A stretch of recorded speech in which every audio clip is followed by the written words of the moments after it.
विद्यार्थी मित्रांनो, मागच्या तासाला आपण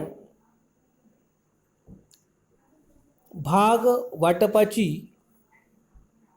काही नियम अभ्यासले. आज आपण भाग वाटपाचाच पुढचा एक महत्त्वाचा मुद्दा अभ्यासणार आहोत. तो म्हणजे भाग वाटपाची सर्वसाधारण तत्वे. भाग वाटपाच्या या सर्वसाधारण तत्वांमध्ये ज्या काही मुद्द्यांचा समावेश होतो त्या मुद्द्यांचा सविस्तर अभ्यास आपण या ठिकाणी करूया. भाग वाटपामधला पहिला जो मुद्दा आहे तो आहे योग्य अधिकार. संचालक मंडळ म्हणजे भागधारकांनी निवडून दिलेले प्रतिनिधी, संचालक मंडळ किंवा संचालक मंडळांनी जर भाग वाटप समिती स्थापन केली असेल तर अशा भाग वाटप समितीलाच भाग वाटपाचे अधिकार असतात. संचालक मंडळ आपल्याच मंडळामधून काही व्यक्तींची नेमणूक ही भाग वाटपासंबंधी निर्णय घेण्यासाठी करते. ज्यांना संचालक मंडळाने नियुक्त केलेलं आहे त्या समितीला भाग वाटप समिती असे संबोधिले जाते. आणि जर भाग वाटप समिती संचालकांनी स्थापन केलेली नसेल तर सर्व संचालक मंडळ मिळून निर्णय घेत असतात. म्हणजेच भाग वाटप करण्याचा मुख्य अधिकार हा संचालक मंडळाचाच असतो. बऱ्याच वेळेस रिकाम्या जागांमध्ये विचारलं जातं की भाग वाटपाचा अधिकार डॅश डॅशला असतो व ऑप्शन दिलेले असतात. सपोज संचालक मंडळ, भागधारक आणि चिटणीस.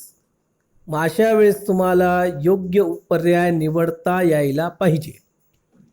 मग पहिला सर्वसाधारण तत्वांमधला भाग वाटपाविषयीचा नियम तो म्हणजे भाग वाटप करण्याचा अधिकार फक्त आणि फक्त संचालक मंडळालाच असतो किंवा संचालक मंडळांनी ज्यांची नियुक्ती केलेली आहे, ज्याला भाग वाटप समिती असे म्हटले जाते, अशा समितीला हा अधिकार असतो.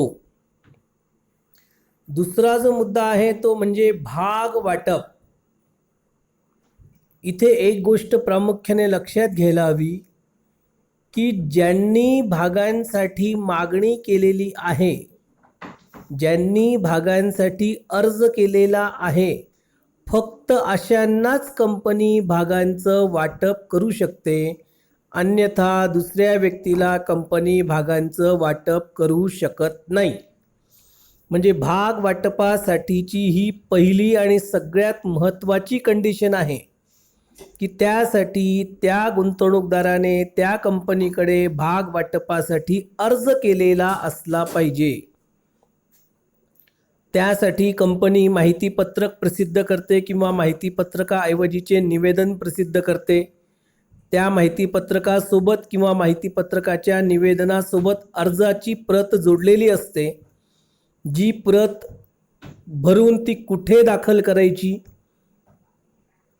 त्यासोबत किती रक्कम भरायची, या सर्व बाबी, या सर्व गोष्टी या माहितीपत्रकात नमूद केलेल्या असतात. मग ज्या गुंतवणूकदारांना गुंतवणूक करण्याची इच्छा असते असे गुंतवणूकदार तो अर्ज भरतात व दिलेल्या माहितीनुसार संपूर्ण कार्यपद्धतीचा अवलंब करतात. मग ज्यांनी हा अर्ज भरून संपूर्ण कार्यपद्धतीचा अवलंब केलेला आहे, फक्त अशांनाच भाग वाटप करण्याचा अधिकार हा कंपनी कायद्यानुसार प्राप्त झालेला असतो. थोडक्यात संचालक मंडळ जरी भाग वाटपाचा निर्णय घेत असतील तरी संचालक मंडळाला भाग वाटप फक्त त्याच लोकांना किंवा त्याच गुंतवणूकदारांना करता येते की ज्यांनी त्यासाठी कंपनीकडे अर्ज केलेला आहे. अर्ज हा नेहमी लिखित स्वरूपात असतो आणि त्यामुळे ज्यांनी अर्ज केलेला आहे फक्त त्यांनाच तो अधिकार आहे, इतर लोकांना असा अधिकार नाही. तिसरा जो मुद्दा आहे तो आहे वाजवी कालावधी. आता इथे बऱ्याच वेळेस रिकाम्या जागांमध्ये अशा स्वरूपाचे प्रश्न विचारले जातात. मग इथे दोन गोष्टी महत्त्वाच्या लक्षात घ्या की भाग वाटप जे आहे हे भाग वाटप अर्ज शुल्क स्वीकृतीनंतर 60 दिवसांच्या आत करावे लागते. म्हणजे गुंतवणूकदारांनी माहिती पत्रक वाचून माहिती पत्रकातील सर्व गोष्टी लक्षात घेऊन जेव्हा तो भागांविषयीचा अर्ज भरतो व दिलेल्या मुदतीत तो ते अर्ज दाखल करतो. इथे मुदत महत्त्वाची आहे जी माहिती पत्रकात नमूद केलेली असते.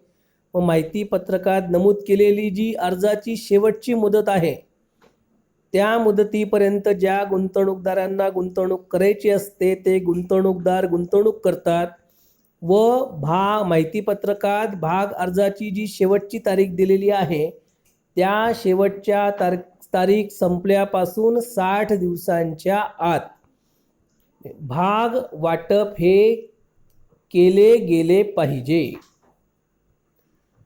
दुसरं त्यांनी म्हटलेलं आहे की भाग वाटप हे माहिती पत्रक वाटप केल्यापासून 5व्या दिवसापासून सुद्धा करता येते.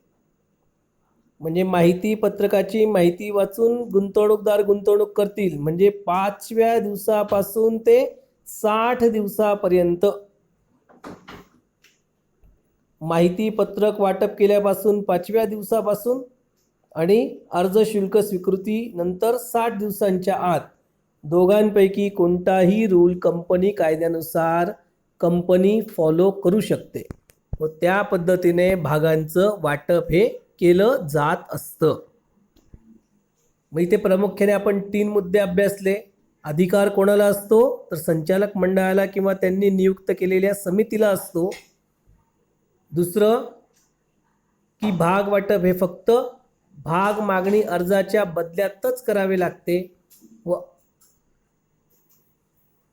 म्हणजे भाग वाटप हे लेखी स्वरूपात प्राप्त झालेल्या अर्जानुसारच करावे लागते. आणि तिसरं वाजवी कालावधी. याच्यात 2 गोष्टी महत्त्वाच्या, अर्ज शुल्क स्वीकृतीनंतर 60 दिवसात किंवा माहिती पत्रक वाटप केल्यापासून 5व्या दिवसापासून कंपनीला भाग वाटप हे करता येऊ शकते. पुढचे जे 3 मुद्दे आहेत नेक्स्ट की भाग वाटपाची सर्वसाधारण तत्वांमध्ये पुढचे 3 मुद्दे. निश्चित आणि विना अट भाग वाटप. निश्चित आणि विना अट कोणत्याही प्रकारची अट ही भाग वाटप करताना असायला नको. म्हणजे कंपनी कायद्यानुसार जे काही नियम बांधून दिलेले आहेत त्या नियमाच्या चाकोरीत राहूनच त्या नियमांच्या अधीन राहूनच भाग वाटप हे केले जाते. व भाग वाटप हे माहिती पत्रक आणि अर्ज यात ज्या अटी नमूद केलेल्या आहेत त्यानुसारच झाले पाहिजे. केव्हाही कोणत्याही प्रकारच्या नियमांमध्ये बदल करता येत नाही. जर बदल करायचा असेल तर तो माहिती पत्रक प्रसिद्ध करण्याच्या अगोदरच म्हणजे त्या बदलाचा समावेश हा माहिती पत्रकात त्याचा उल्लेख असायला पाहिजे. एक वेळेस माहिती पत्रक वितरित केले गेले ते प्रसिद्ध झाले की त्यानंतर कोणत्याही प्रकारचा बदल हा करता कामा नये किंवा कोणत्याही प्रकारचे नवीन नियम त्याच्यामध्ये अंतर्भूत करायला नको, जेणेकरून गुंतवणूकदाराच्या मनात गोंधळ निर्माण होईल, अडथळा निर्माण होईल. अशा प्रकारच्या कृती या कंपनी कायद्यानुसार योग्य नव्हे आणि त्यामुळे भाग वाटप करताना माहिती पत्रकात नमूद केलेल्या नियमांमध्ये एक वेळेस माहिती पत्रक प्रसिद्ध झाल्यानंतर कोणत्याही प्रकारचा बदल करता येत नाही. समजा माहिती पत्रकात त्यांनी किती भांडवल विक्रीला काढणार आहे किंवा कोणती बँक आहे याबद्दलची माहिती दिलेली आणि ऐन वेळेस ते बदलायचं असेल तर ते बदलता येत नाही. जी गोष्ट तिथे नमूद केलेली आहे त्यानुसारच कंपनीला भविष्यातील कारवाई ही करावी लागते. त्यामुळे भाग वाटप हे विना अट असायला पाहिजे. कोणत्याही प्रकारची अट त्याच्यामध्ये असायला नको. विना अट, अट म्हणजे कोणती तरी गोष्ट लागू करणे आणि त्याच लोकांना फक्त भागांचं वाटप करणे असं असायला नको. त्यामुळे कंपनी कायद्याने दिलेल्या नियमांचं पालन करणं हे प्रत्येक कंपनीला बंधनकारक असतं. त्यामुळे दिलेल्या अटीनुसारच कंपनीला भागांचं वाटप हे करता येत असतं. पुढचं आहे संप्रेषण. संप्रेषण म्हणजे कम्युनिकेशन. म्हणजे ज्या भागधारकांनी किंवा गुंतवणूकदारांनी अर्ज केलेला आहे आणि ज्यांच्या अर्जाला स्वीकृती देऊन कंपनी त्यांना भागांचं वाटप करणार आहे. म्हणजे जे संचालक मंडळ असतात किंवा भाग वाटप समिती असते त्या भाग वाटप समितीने दिलेल्या निर्देशनानुसार ज्या अर्जदारांना भागांचे वाटप केले गेलेले आहेत अशा अर्जदारांना त्याविषयीची माहिती मिळणे आवश्यक असते. मग ही माहिती त्या भागधारकांना किंवा गुंतवणूकदारांना मिळणे म्हणजेच संप्रेषण. मग ज्या अर्जदारांनी अर्ज केलेला आहे आणि ज्यांचे अर्ज कंपनीने स्वीकारलेले आहेत, कारण कंपनी ते दोन गोष्टी करू शकते, एक तर अर्ज स्वीकारू शकते किंवा अर्ज नाकारू शकते. पण दोघा परिस्थितीत कंपनीला गुंतवणूकदाराशी संप्रेषण म्हणजे संपर्क हा साधावा लागतो व नेमका काय घडले आहे त्याबद्दलची कल्पना ही भागधारकांना किंवा गुंतवणूकदारांना किंवा अर्जदारांना द्यावी लागते. मी भागधारक याच्यासाठी म्हणतोय की बरेच जुने भागधारक सुद्धा नवीन कंपनीच्या भाग खरेदीसाठी अर्ज करत असतात. थोडक्यात ते सुद्धा गुंतवणूकदार असू शकतात. मग यासाठी कंपनीला एक विशिष्ट तपशील पाठवावा लागतो ज्यामध्ये त्यांनी म्हणजे गुंतवणूकदारांनी किती भागांसाठी मागणी केलेली होती व त्यांना किती भागांचं वाटप केलेलं आहे याबद्दलची माहिती ही गुंतवणूकदारांपर्यंत पोहोचविण्याचं काम कंपनीला करावं लागतं. सपोज एक्स हा गुंतवणूकदार आहे आणि त्या एक्सने 100 भागांसाठी अर्ज केलेला होता व कंपनीने त्याचे 100च्या 100 भाग ॲक्सेप्ट केले व भाग वाटप करण्याचे ठरवले. तर अशा वेळेस एक्सला जे पत्र पाठवले जाईल त्याच्यामध्ये क्लिअर उल्लेख असेल की भाग मागणी अर्ज 100 आणि भाग वाटप केलेले 100. अशा पद्धतीने एक्सला लगेच खात्री होते की जेवढ्यासाठी आपण अर्ज केलेला होता तेवढे सगळे भाग आपले ॲक्सेप्ट झालेले आहेत, म्हणजे कंपनीने त्याला मंजुरी दिलेली आहे. सपोज आपण दुसरं एखादं एक्झाम्पल घेऊ. समजा झेड हा गुंतवणूकदार आहे व त्याने सुद्धा 100 भागांसाठी अर्ज केलेला होता, पण कंपनीने त्यापैकी फक्त 60च भाग त्याचे ॲक्सेप्ट केले, म्हणजे 60 भागांसाठीच कंपनीने त्याला भाग वाटप करण्याचं ठरवलं. जरी त्याने 100 भागांसाठी अर्ज केला होता पण कंपनीने मंजुरी फक्त 60 भागांसाठी दिलेली आहे. म्हणून कंपनी त्याला पत्र पाठवताना मागणी केलेले अर्ज 100 आणि वाटप केलेले अर्ज 60, उरलेले 40चे जे एक्स्ट्रा पैसे त्याच्याकडनं कंपनीला मिळालेले असतील ते पैसे एकतर कंपनी भाग वाटपामध्ये त्याचं समायोजन करून घेते, म्हणजे भाग वाटपाची जी रक्कम कंपनीला घ्यायची आहे त्या रकमेतून त्याचं समायोजन करेल, किंवा त्या 40 भागांचे पैसे कंपनी त्या गुंतवणूकदाराला परत करते. दोघांपैकी कोणत्या तरी एका गोष्टीला कंपनी मंजुरी देते व त्या पद्धतीने कारवाई ही केली जाते. म्हणजे कंपनी प्रत्येक वेळेस जेवढे अर्जदाराने भागांसाठी अर्ज केलेला आहे ते सगळेच ॲक्सेप्ट करेल असं नाही, सगळ्यांनाच मंजुरी देईल असं नाही. तर ते आलेल्या अर्जावर डिपेंड्स असते, अवलंबून असते. समजा ₹1,00,000 कंपनीला भागबाजारामधून भांडवल म्हणून मिळवायचे होते, पण अर्ज आले हे 2,00,000साठी.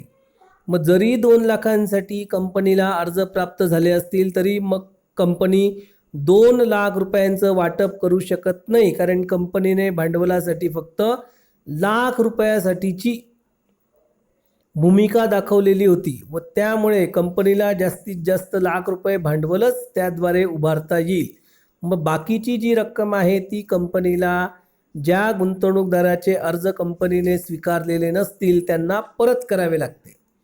थोडक्यात इथे फक्त तुम्ही एवढीच गोष्ट लक्षात ठेवा की ज्या अर्जदारांचे भाग कंपनीने स्वीकृत केलेले आहेत, ज्या अर्जदारांना कंपनीने भाग वाटप करण्याचे ठरवलेले आहेत, अशा गुंतवणूकदारांना त्याबद्दलची माहिती ही कंपनीद्वारे एकतर भाग वाटप पत्र किंवा वाटप सल्ल्याद्वारे दिली गेली पाहिजे. म्हणजे कंपनी यासाठी भाग वाटप पत्र तयार करते व या भाग वाटप पत्रामध्ये सर्व माहितीचा समावेश करते व ती माहिती ही त्या गुंतवणूकदारांपर्यंत पोहोचवण्याचं काम कंपनी करते व ही माहिती मिळण्याचा अधिकार हा सर्वसाधारण गुंतवणूकदाराला असतो. त्याला म्हणतात संप्रेषण. पुढचं जे आहे की विसंगती किंवा उल्लंघन नको. म्हणजे भाग वाटप करताना कोणत्याही कायद्याचे उल्लंघन होता कामा नये. कंपनी कायद्यामध्ये ज्या ज्या अटी आणि नियम आहेत त्या सर्व अटी आणि नियमांचं पालन हे भाग वाटप करताना व्हायला पाहिजे. कारण कायद्याचं उल्लंघन करून केलेलं भाग वाटप अवैध ठरतं. अवैध म्हणजे बेकायदेशीर ठरतं. कायद्याचा त्याला पाठिंबा मिळत नाही. म्हणून वैध भाग वाटपासाठी, कायदेशीर भाग वाटपासाठी कोणत्याही प्रकारच्या कायद्याचं उल्लंघन कंपनीने करायला नको. उदाहरणार्थ इथं दिलेलं आहे की अल्पवयीन अर्जदारास भाग वाटप करायला नको, कारण कंपनी कायद्यामध्ये त्याची तरतूद आहे की अल्पवयीन गुंतवणूकदाराला कंपनी भागांचं वाटप करू शकत नाही. मग असं जर कंपनीने अज्ञान माणसाला किंवा अल्पवयीन अर्जदाराला भाग वाटप केलं तर ते कायद्याचं उल्लंघन होईल व त्यामुळे जो कायद्याचा पाठिंबा आहे तो कंपनीला मिळणार नाही.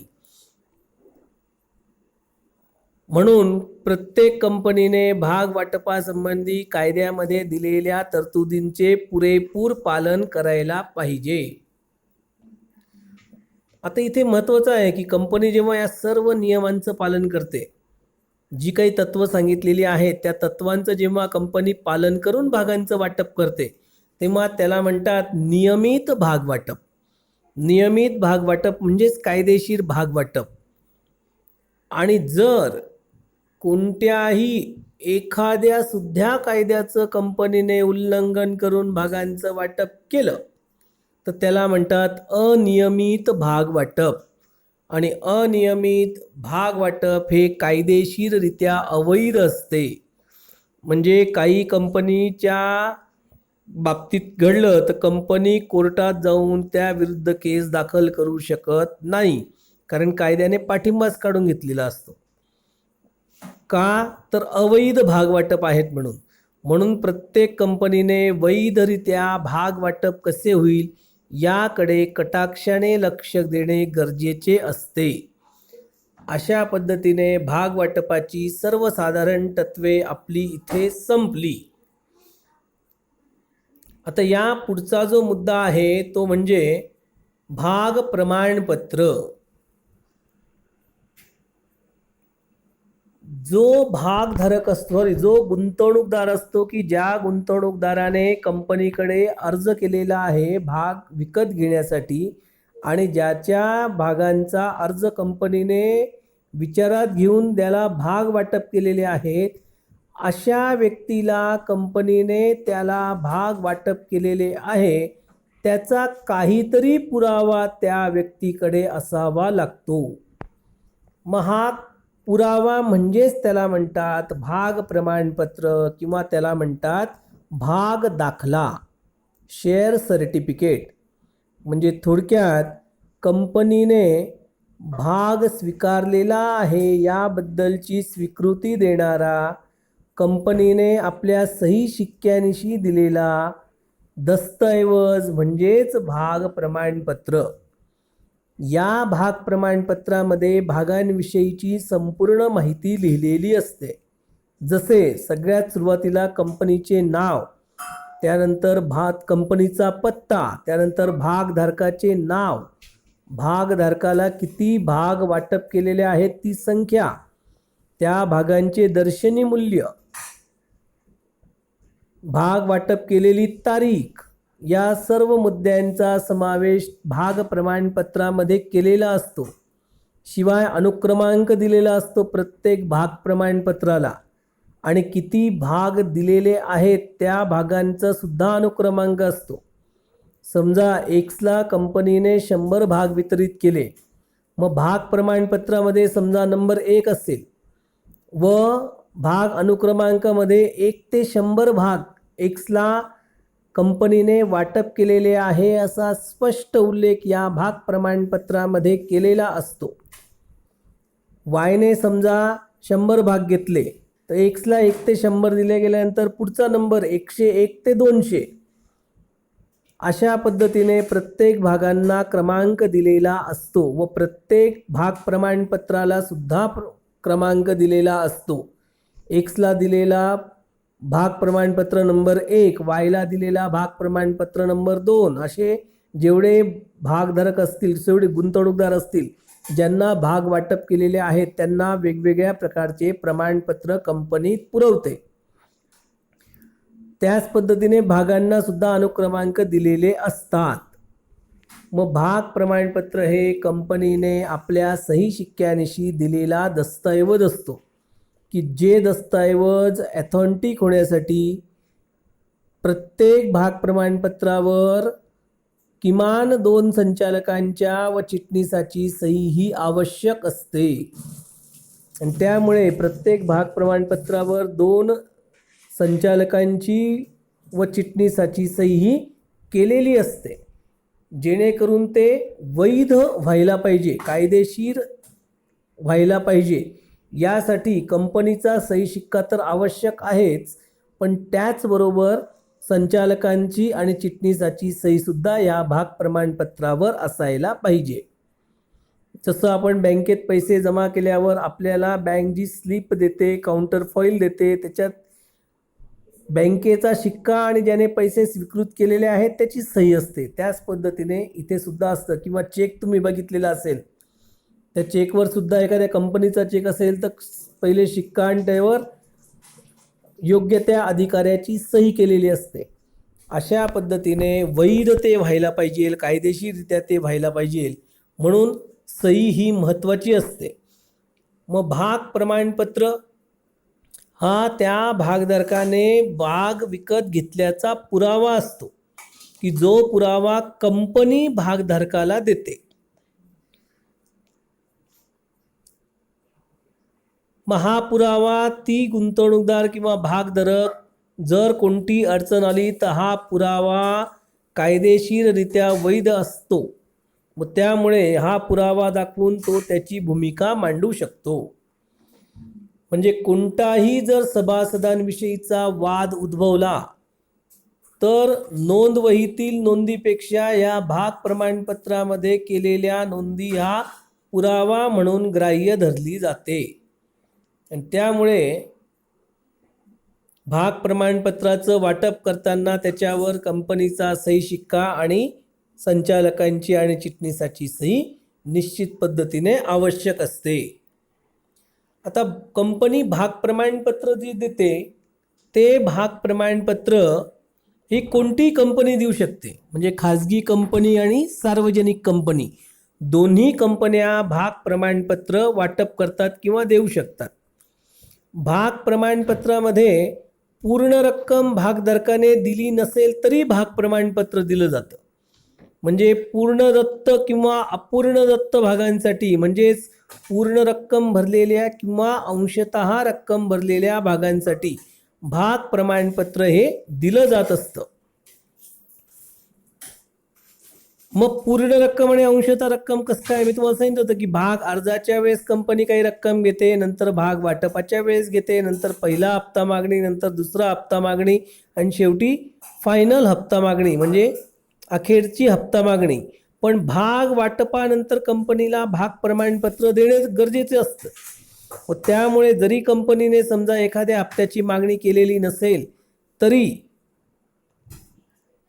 कंपनीला भाग वाटप केल्यानंतर भाग प्रमाणपत्र हे द्यावं लागतं. व त्यामुळे अपूर्ण रक्कम असेल तरी त्यासाठी कंपनीला भाग प्रमाणपत्र हे द्यावं लागतं.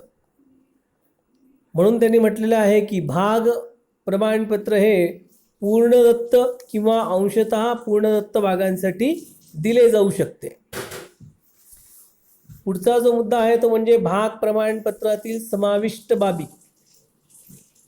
भाग प्रमाणपत्र हे कंपनी नियम 2014 नुसार नमूद केलेल्या फॉर्म SH1 मध्ये असावे.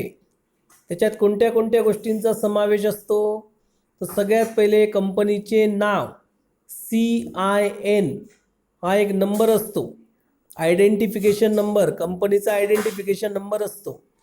त्यानंतर कंपनीच्या नोंदणीकृत कार्यालयाचा पत्ता, एखाद्या कंपनीच्या अनेक शाखा असतील तर त्या शाखेचे पत्ते न लिहिता कंपनीचं ज्या ठिकाणी नोंदणीकृत कार्यालय आहे, मुख्य कार्यालय आहे, त्या कार्यालयाचा पत्ता हा त्या कंपनीच्या नावाच्या खाली नमूद केलेला असतो. त्यानंतर सभासद नोंद क्रमांक म्हणजे त्या सभासदाचा जो काही क्रमांक असेल नोंदवलेला, तो नोंदविलेला क्रमांकाचा समावेश. पुढचं भाग प्रमाणपत्र क्रमांक. मी तुम्हाला सांगितलं की प्रत्येक भाग प्रमाणपत्राला एक वेगळा नंबर दिलेला असतो. मग त्या भाग प्रमाणपत्राच्या नंबराचा समावेश त्या भाग प्रमाणपत्रामध्ये केलेला असतो. त्यानंतर सभासदाचे नाव, ज्या गुंतवणूकदाराचे अर्ज कंपनीने स्वीकारून त्याला भाग वाटप करण्याचं ठरवलेलं आहे तो आता सभासद झालेला आहे, कारण कंपनीने त्याचे भाग ॲक्सेप्ट केलेले आहेत. मग अशा सभासदाचे नाव त्या भाग प्रमाणपत्रात असणे आवश्यक असते. त्यानंतर भागाचे स्वरूप. भागाचे स्वरूप म्हणजे भाग कोणत्या प्रकारचे आहेत? समहक्क आहेत का अग्र हक्क आहेत? अग्र हक्क भागांमध्ये 8 प्रकार आहेत. त्या 8 प्रकारामधला कोणता असेल तर त्या प्रकाराचा स्पष्ट उल्लेख भाग प्रमाणपत्रात केलेला असतो. त्यानंतर भागांची संख्या, किती भागांचं वाटप केलेलं आहे ती संख्या भाग प्रमाणपत्रामध्ये नमूद केलेली असते. जसं मी तुम्हाला Xचं उदाहरण दिलं होतं, 100 भाग वाटप केलेले आहेत. मग 100 भाग वाटपाची संख्या, त्याचे अनुक्रमांक 1 ते 100 किंवा 101 ते 200 जे असेल ते. त्यानंतर भागांचे व्यवच्छेदक क्रमांक म्हणजेच नंबरिंग, जो मी तुम्हाला आत्ता सांगितलं 1 ते 100, 101 ते 200 या पद्धतीने. त्यानंतर भागावर भरलेले शुल्क, किती रक्कम भागांवर त्या भागधारकाने भरलेली आहे त्या रकमेचा उल्लेख हा भाग प्रमाणपत्रावर केलेला असतो. दर्शनी मूल्याचा सुद्धा उल्लेख भाग प्रमाणपत्रावर केलेला असतो. व सगळ्यात शेवटी सर्व माहिती योग्य पद्धतीने भरून झाल्यानंतर कंपनीचा शिक्का त्या भाग प्रमाणपत्रावर असतो आणि 2 संचालक आणि चिटणीसाची स्वाक्षरी ही त्यासोबत असते, कारण कंपनीचा शिक्का कोणीही मारू शकतो. मग ते दस्तऐवज वैध होण्यासाठी संचालकांची आणि चिटणीसाची सहीसुद्धा त्यावर आवश्यक असते. अशा पद्धतीने या ज्या बाबी आहेत या सर्व बाबी भाग प्रमाणपत्रामध्ये नमूद केलेल्या असतात. अशा पद्धतीने भाग प्रमाणपत्राबद्दलच्या या गोष्टी आपण थोडक्यात इथे बघितल्या. पुढच्या ज्या काही मुद्दे आहेत त्या आपण पुढच्या तासाला बघूया. तोपर्यंत धन्यवाद.